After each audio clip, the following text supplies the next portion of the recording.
인정 욕구가 왜 존재하는 걸까요? 이거는 여러분들이 어떻게 할 수 있는 게 아닙니다. 여러분들이 나 인정받는 거 이제 그만둘래. 나 너무 지겨워. 안 없어져요. 그건 여러분들이 어떻게 제어할 수 없는 종류의 그냥 태어날 때부터 존재하고 있는 거예요. 그럼 이게 태어날 때부터 왜 있었을까? 우리 괴롭게 하려고? 벌 주려고? 아닙니다. 제가 이제 감정학교에서 가르치는 모든 감정들은요, 부정적인 감정들이 많아요. 여러분들이 생각하는 부정적인 감정. 아름다운 감정들이 뭐가 있죠? 사랑, 기쁨, 즐거움, 환희, 성취감, 이런 것들. 왜 안 알려주냐? 이런 것들은 여러분들 거부감이 없어요. 잘 쓰십니다. 근데 불안, 두려움, 분노, 질투, 열등감, 이런 것들은 여러분들이 선입견이 있고 감정 자체에 대한 거부감이 있어서 잘 못 쓰세요. 그래서 제가 이걸 잘 쓰는 방법을 알려드리려고 감정학교를 매주 진행을 하는 건데요. 감정 시스템이라는 것 자체가 두 가지로 형성이 되어 있습니다. 첫 번째는 여러분들의 선대로부터 물려받은 거예요. 여러분들이 육체를 물려받잖아요. 그 육체와 함께 이 세포가 기억하는 어떠한 빅데이터입니다. 이렇게 하면 이렇게 되더라. 사람이 안 하던 짓을 하면 죽더라. 사람이 주변 사람들한테 인정을 못 받으면 사회에서 도태당하고 사회에서 퇴출당하면 나약한 인간은 들짐승한테 잡아먹히더라. 이런 식으로 어떠한 행동을 했는데 안 좋게 결과가 났더라라는 그런 빅데이터가 쌓여서 여러분들의 행동에 제지를 걸고 있는 거예요. 생존에 도움이 될 수 있도록. 하지만 시대가 바뀜에 따라서 생존에 유리한 방법은 계속 바뀝니다. 여러분들 과거에는요, 안 하던 짓 하면 죽었어요. 요즘같이 민주주의 사회가 아닌 곳에서 혁명을 일으키잖아요. 죽었어요. 그쵸? 그리고 요즘같이 이렇게 자율적으로 시장이 형성이 되고 자본주의 사회에서는 자기답게 뭔가 새로운 아이디어를 꺼내면 부자가 될 수도 있고 성공할 수도 있는데 옛날에는 그런 거 할 수가 없었어요. 그 시대의 그런 룰을 어기면 거지가 되거나 죽임을 당했습니다. 아무 호응도 못 받았어요. 그래서 여러분들은 본능적으로 사람들을 따라서 하려고 하고 평범하게 하려고 하고 남들이 이해할 수 있는 범주 내에서 놀려고 하고 창의력을 발휘하거나 자기답게 하거나 새로운 걸 하거나 안 하던 짓을 하는 것을 두려워해요. 죽을 것 같은 느낌이 들거든. 왜? 여러분들 선조로부터 물려받은 이 육체에서 빅데이터가 쌓였는데 이 빅데이터가 결론한 도출로는 이런 짓을 하면 죽는데 아니면 거지가 된대. 사회에서 외면을 받는데 방출당한대. 이렇게 됩니다. 근데 요즘 시대에서 요구하는 인재와 요즘 시대에서 부자가 되는 방법과 과거 시대에서 요구하는 인재와 부자가 되는 방법은 상당히 달라요. 근데 문제는 우리의 이 육체에 내재되어 있는 빅데이터는 그런 시대의 흐름을 봐주지 않는다는 거야. 그걸 고려하지 않는다는 거야. 그냥 포괄적으로 지금까지 쌓아놨던 데이터대로 행동을 한다는 거죠. 그래서 여러분들이 본능대로 행동하는데 그 본능이 방해가 되는 경우가 굉장히 많다는 거예요. 그럼 그 본능을 컨트롤할 수 있어야겠죠? 본능대로 휘둘리면 안 되겠죠? 근데 그 본능을 직감, 영감과 구분을 짓지 못하는 사람은 그게 자기의 직감이라고 착각을 해서 내가 이 선택을 하면 진짜 위험한가 보다. 그렇게 해서 행동을 해요. 그러니까 어떻게 돼? 남들하고 똑같이 삽니다. 왜? 인류는 역사상 남들하고 똑같이 살았을 때 훨씬 중박을 치거나 잘 살았던 적이 그런 세월이 훨씬 길었어요. 특별해야 뭔가 특이해야 살아남는 거는 얼마 안 됐어요. 그래야 잘 사는 건 얼마 안 됐습니다. 역사적으로 보았을 때. 무난했어야 됐어요. 내가 발명가라 할지라도 사람들의 인정과 사람들의 공감을 받고 사람들의 이해 범주 안에 있어야 했어요. 예를 들면 예전에 지구는 네모나다고 하지 않았습니까? 지구가 둥글다고 하면은 비난하고 바보 멍텅구리 취급을 했죠. 그런 식으로 다수의 사람들과 다른 행동을 하면 손가락질을 당하고 배척을 받고 인정 못 받고 그게 이제 자기 생존과 가난과도 직결되어 있고 때로는 모함을 받거나 죽임을 당하기도 했습니다. 자기 주제를 넘어선 행동, 예를 들면 신분주의 사회에서 신분에 걸맞지 않은 행동을 했을 때 죽임을 당하거나 벌을 받았겠죠? 그런 식으로 여러분들의 행동에 빅데이터가 굉장히 많은 역할을 하고 있고 많은 영향을 끼치고 있고 여러분들의 그 직감은 너 이렇게 하면 죽어 라고 말하고 있는데 여러분들은 지금은 오히려 그 직감을 따라가면 그 본능을 따라가면 굶어 죽게 생겼어요. 왜냐면 이 사회는 평범한 인재들을 별로 필요로 하지 않기 때문에 평범하고 보편적인 그런 사람들은 피 터지게 경쟁만 해야 되고 오히려 자기만의 특출나고 뭔가 개성 있는 뭔가를 살리는 사람들, 창의적인 사람들, 그런 사람들이 막대한 부를 다 가져가고 사회적으로도 성공하고 그리고 여러분들이 사회생활을 계속한다 할지라도 이 새롭게 바뀌는 흐름에 적응을 해야 돼. 그렇지 않으면 밑에서 치고 올라오는 젊은 사람들이 여러분들 자리를 뺐거든. 시대가 바뀌었어요. 근데 여러분들 육체는 안 바뀌었어요. 너무나 애석하게도, 너무나 슬프게도. 그래서 이렇게 기본적으로 육체에 세팅된 요 빅데이터가 있고요. 플러스 뭐가 있냐? 우리가 태어날 때 우리 원래 영혼 상태라고 제가 영혼학에서 늘 말하지 않습니까? 아무 순간 여러분들이 인정하든 인정하지 않든 여러분들은 본래 영혼입니다. 기억을 잊어버린 채로 인간의 몸을 입고 인간이 되어서 살아가고 있는 영혼이에요. 근데 이런 영혼들은 죽지도 않고 영생을 살아가고 육체가 없다 보니까 배고픔도 모르고 결핍도 없다 보니까 그 영혼 상태 그대로 태어나면 열심히 살지도 않아요. 뭘 이루려고 하지도 않습니다. 자기 존재에 대해서 불안해하지도 않기 때문에 확신을 얻고자 주변과 관계를 맺지도 않아요. 사회생활 못해요. 배고픔을 못 느끼면 굶어 죽겠죠. 자아실현하려는 욕구 안 생기면 그냥 세워라 내워라 늘어져 있다가 그냥 그대로 인생 허비하겠죠? 그렇기 때문에 여러분들이 기억을 싹 까먹고 내가 영혼인 걸 싹 까먹고 이 육체에 안착을 하는데 이대로는 그래도 좀 뭔가 못 믿어온 거야. 그래서 뭘 심는다?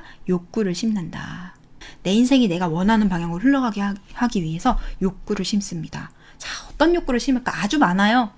사랑에 대한 욕구를 심습니다. 그래서 인생을 살아가면서 다른 존재와 자꾸 관계 맺으려고 하고 처음에는 그냥 싸구려 사랑이라도 받다가 결국에는 싸구려 사랑에 만족을 못해서 진심으로 누군가 친밀하게 교류하는 깊은 사랑을 하게 될 때까지 계속해서 사랑을 원하게 사랑받고 싶은 욕구를 심어놓습니다. 그 다음에 인정받고 싶은 욕구, 타인한테 인정과 공감을 받고 싶은 욕구.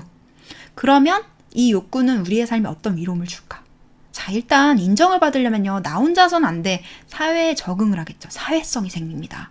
어떻게든 사회 구성원으로서, 사회 구성원 평범한 사회인인 1로서 역할을 해내려고 여러분들 적응을 해요. 영혼들의 입장에서 1순위적으로, 육화할 때 1순위적으로 생각하는 게 뭔지 알아요? 사회화예요.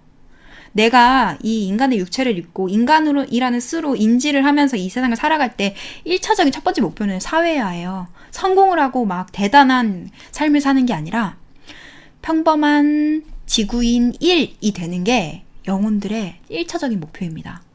그래서 내가 나는 이 사회 구성원으로서 나는 살고 있어 이런 느낌을 받으려고 적어도 못해도 내가 편의점 알바 띡띡 바코드 찍어서 편의점 알바라도 할 수 있는 평범한 사회인 1, 평범한 이 지구인 1이 되기 위해서 사회성을 필요로 해요. 그러니까 일종의 이거지. 우주인이 지구에서 삶을 사는데 지구 정착이 1순위인 거예요. 지구에서 잘 먹고 잘 살고 성공을 하고 이건 2순위인 거예요. 그래서 여러분들은 사회화를 꼭 해야 되는데 영혼들은 사회화 과정이 자동으로 안 돼요. 타인한테 관심이 없어요. 그리고 결핍이 없기 때문에 다른 영혼하고 그렇게 긴밀하게 관계 맺으려고 안 합니다. 그래서 여러분들은 그런 것들을 심어놔야지 타인하고 관계 맺으려고 그제서야 해요.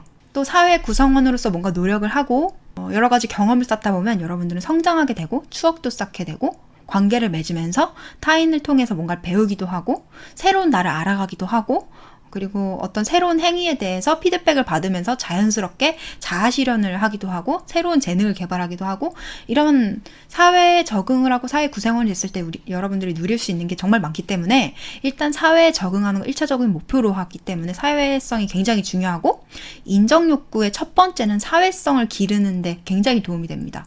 그 다음에 두 번째는 타인의 인정을 바라기 때문에 뭔가 능력 개발을 하려고 애를 쓴다는 거지.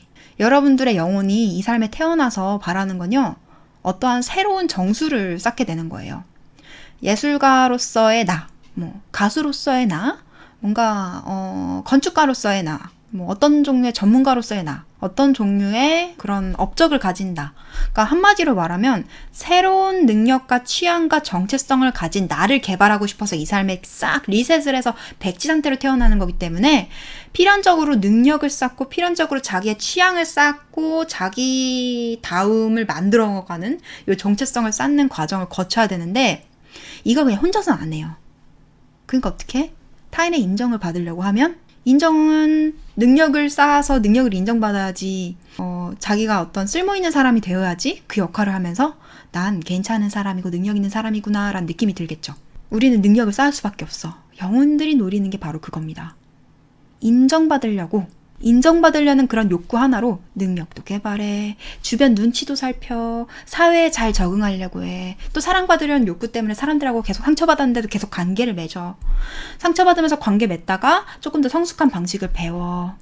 그런 결핍과 욕구들이 여러분들을 계속해서 움직이게 만들고 도전하게 만들어요. 세상 사는 거 거지 같죠? 너무 힘들죠?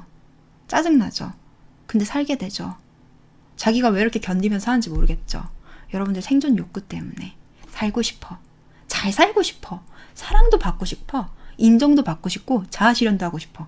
이런 욕구가 여러분들을 죽지 않고 살아가게 하면서 지겹다, 나 게으르게 살고 싶어라고 하면서도 결국에는 나아가게 만들어요. 이 욕구가 없었으면 여러분들은 아무것도 안 하고 태어나서 난 대로 씻지도 않았을 겁니다. 먹는 것도 귀찮아했을 거예요. 그래서 죽었겠지.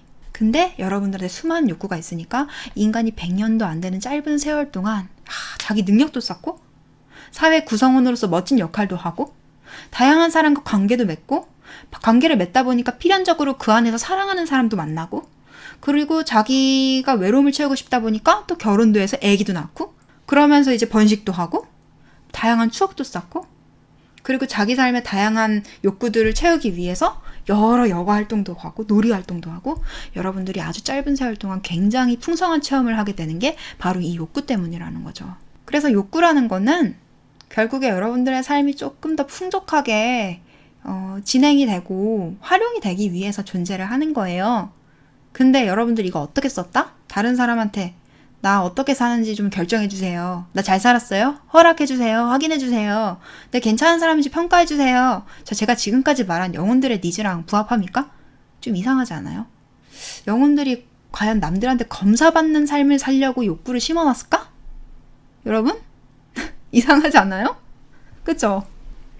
열심히 검사를 받았어. 내가 검사 받는 대로 숙제 내주는 대로 열심히 남들이 바라는 멋지다고 하는 위인전에 올라갈 것 같은 그런 삶을 살았어. 근데 내 취향이랑 하나도 반영 안 됐어. 죽었어. 어떨까 기분이? 나 뭘 위해서 이렇게 열심히 산 거지? 이것도 나름대로 하나의 시행착오로서의 의미는 있다마는 되게 열심히 살았는데 내가 그렸던 그림과 내가 기대했던 것과는 달라서 그리고 살아가는 내내 너무 고통스러웠어서 아쉽다. 좀 더 즐거운 방식으로 이런 업적을 이뤘으면 좋았을 것을. 뭔 느낌인지 이해 가세요? 그래서 인정욕구는 결국에 영혼들이 자기만의 방식으로 삶에서 뭔가 창조 행위를 하고 그 창조가 꼭 예술가나 창작 활동을 하는 크리에이터라는 뜻은 아닙니다. 어떤 식으로든 사람은 자기 삶을 살아갈 때 창조 행위를 해요. 근데 이제 그런 의미에서 창조인데 자기가 원하는 방식대로 창조를 하고 그 창조한 것들을 타인하고 공유하고 세상과 공유하는 삶을 실현시키기 위해서 그런 인정 욕구를 심은 거고요. 두 번째는 끝없이 확장하고자 하는 그런 욕구 때문에 그런 번영하는 삶, 제가 저번에 영어학과 수업에서 번영의 길이라는 그런 수업 주제를 했었죠. 번영이란 내가 옳다고 생각하는 나의 가치관, 나의 신념을 세상에 퍼뜨리는 것이다. 사람들한테 이 가치가 얼마나 멋진 것이고 대단한 것인지 내가 어떠한 매개체를 통해서 나의 행동을 통해서 나의 직업이나 어떤 활동을 통해서 사람들한테 공감대를 불러일으켜서 공감을 받아서 내가 사람들한테 내가 가치 있다고 느끼는 것들을 전달하는 것이다. 그럼으로써 내 가치 창출한 것들을 타인한테 공유를 하고 그 사람들이 나한테 또 다른 종류의 가치로 제공을 하면서 물물교환이 일어나면서 내 삶은 풍족해지고 내가 가지고 있는 가치는 다른 사람들한테 복제돼서 널리 퍼지면 나는 내가 가지고 있는 그런 내가 받은 수혜를, 나의 재능을, 나의 즐거움을 타인들한테 무한히 공유하기 때문에 세상은 더 이롭게 되지만 동시에 그 무한히 공유한 사람들에게 또다시 공유를 받기 때문에 나 역시 더 풍족해지고 이게 한 개인의 확장이자 세상의 확장이라 볼 수 있다. 한 개인의 확장이 세상을 더 이롭게 하는 것이 곧 풍요다라고 제가 그때 저번에 얘기를 했어요. 이런 의미에서 영혼들은 자기 자아 실현이 자기뿐만 아니라 세상에도 이로운 역할을 하고 그럼으로써 나에게 더 많은 것들이 돌아와서 더 풍족한 삶을, 더 풍족한 체험을 하기를 바라는 겁니다. 단순히 내 안에서 뭔가 내가 깨닫고 성장하고 만족하는 것에서 그치지 않고 나의 성장과 나의 행복이 곧 타인의 성장과 타인의 행복이 될 수 있도록 나의 자아 실현이 누군가의 꿈이나 기쁨이 될 수 있도록 이렇게 확장하는 삶을 살기 위해서 인정 욕구를 심어 놓은 거예요.